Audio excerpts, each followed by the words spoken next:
came back and got it. Nice.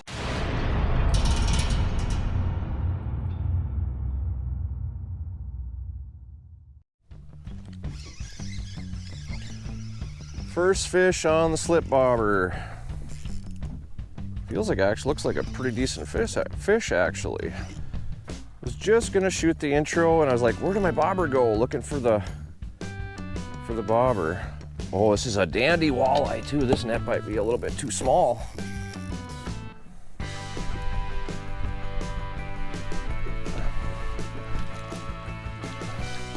Should be able to get him with this net. This is a feisty walleye. Boy, that's a nice one. Yeah. So, I'll shoot the intro right now. Been gonna come up here for the past couple days, but the weather forecast has not been real good. It's been storms and rain and wind and stuff.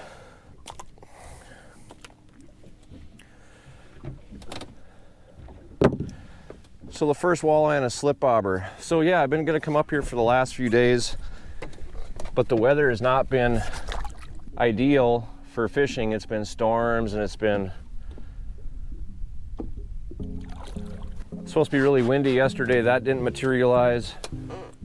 And so I went down to central Minnesota on Friday, met up with Daniel from Living Man Outdoors, and he wanted to show me how to slip bobber fish. I've never fished with a slip bobber before. It's always been either jigs or shad wraps or whatever, trolling or throwing ripping wraps, stuff like that for walleyes. Went down there and he absolutely crushed walleyes on the slip bobber method with his leech.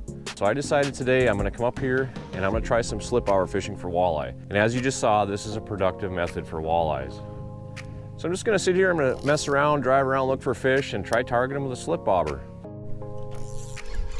Boy, that doesn't take very long for that to sit there and we got a fish on. These are all really nice fish too. Man, alive.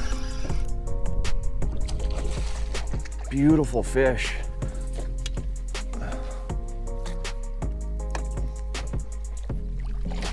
Yeah.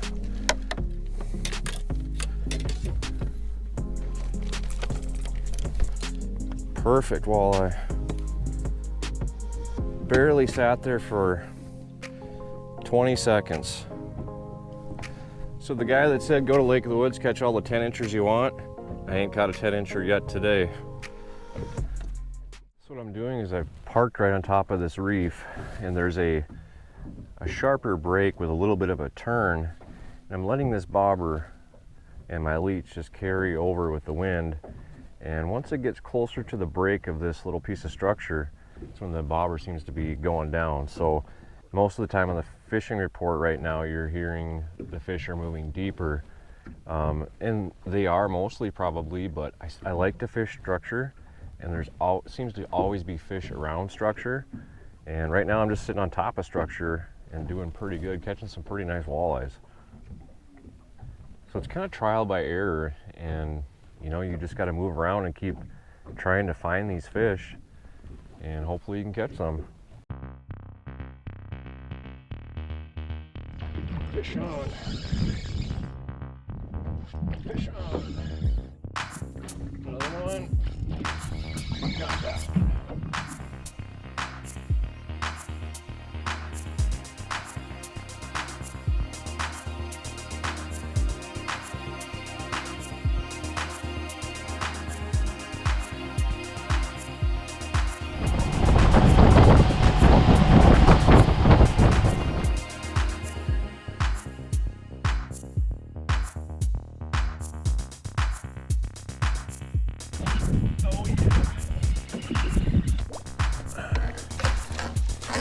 Another beauty.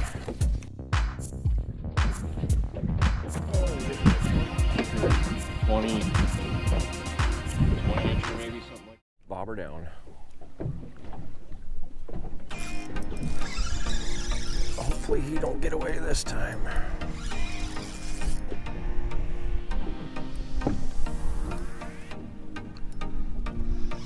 Same spot again too.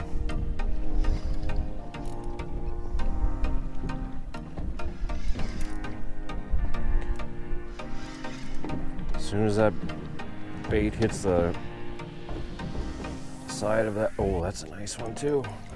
As soon as the bait hits the side of that, that's a really nice one. Man, they're just quality fish on this reef.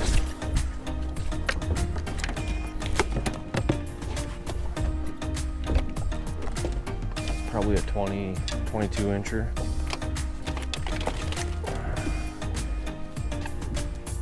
The hook is easily going to come out perfect. Get this fish back, but you can see just a nice solid fish. All right, so here's the setup that I use today. Start with the rod. I'm using a St. Croix Mojo Bass, a 7'1" medium power with a fast action. Really like this rod. You know, for slip bobbering, it could be a little bit longer. I think maybe if I do a lot more slip bobber fishing, I will get a couple of rods, buy a couple of rods and just dedicate them for slip bobber fishing. Probably would go a little bit longer, maybe 7.5 or something like that. Maybe just a tad longer than that even. Now for the reel, I've been using Fluger for quite some time. I've had Shimano reels in the past, not had the best of luck with them. So I went back to Fluger. I've had Fluger ever since. I got about 15 Flugers that I run. The Supremes, this is a President XT. The Supremes and the Purist, but I don't know if they make the Purist anymore. I haven't bought a reel now for about a year or 2 years, so I'm not sure if they're still making the Purist, but the Purist was a really good reel. When we're talking about line, I like to run braid for my main line, so I have a Power Pro 10-pound braid, and I match that with a 12-pound fluoro leader, and the fluoro brand that I use is P-Line. It's a tactical, which whatever, I don't know if fishing line can be tactical, but it's a 12-pound tactical P-line, and I really like it. If I'm bass fishing on clear waters, stuff like that, I'll go down to a 6-pound, and probably the reason I did is because that's all I could find. If I could have found 8, I probably would. So it's a smaller diameter than the 12-pound, obviously.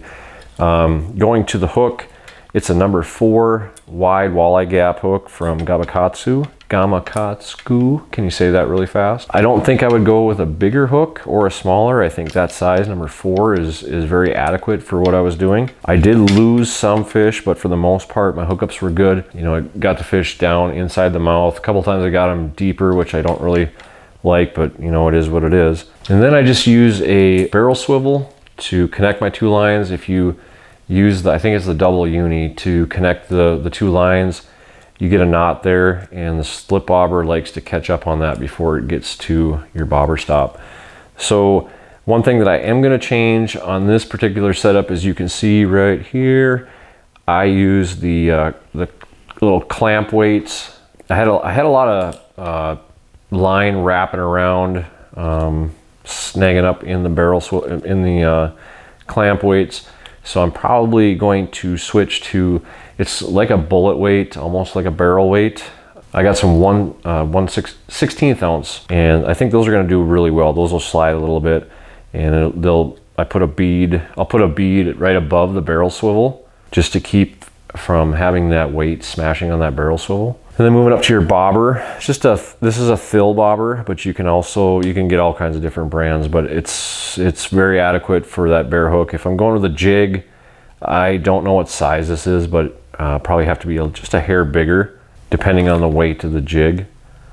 So yeah, and then I put a bead on top and on bottom of the bobber, and you can get your beads at your local tackle shop or Shields or Cabela's, wherever you shop.